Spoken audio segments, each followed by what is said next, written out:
Okay, so you want to have a partner. There are two basic ways that you need to understand how you can do this. They are tenants in common and joint tenancy. You're going to read about those in this module, and so I think I just want to say a few words about them.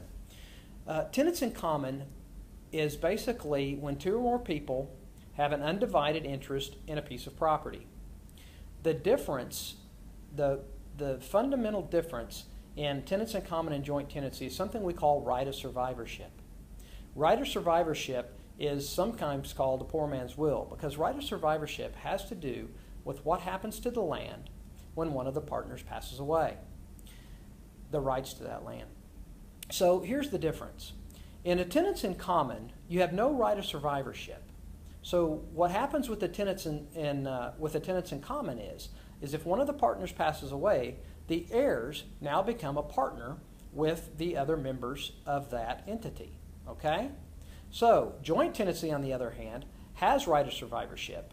And what happens in joint tenancy is on the death of one of the partners, the other partner gains their share. I always tease and I say, if you're going to buy a hunting lease, buy it tenants in common.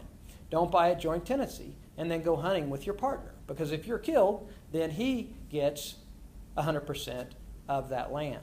So that's the difference in joint tenancy. The main difference in joint tenancy and tenants in common is this idea of right of survivorship. It's important to me that you read about rights of survivorship and understand the differences in tenants in common and joint tenancy in relation to right of survivorship. Now, in order to get joint tenancy, you have to have the thing that we call the four unities. I also think you need to know these. The first one is unity of title. You have to take title together on the same document. Secondly, unity of interest. You have to have the same interests together in the land, equal interests. The third one is possession. You have to gain the possession at the same time on the same document.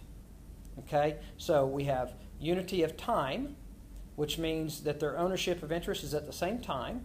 You have unity of title,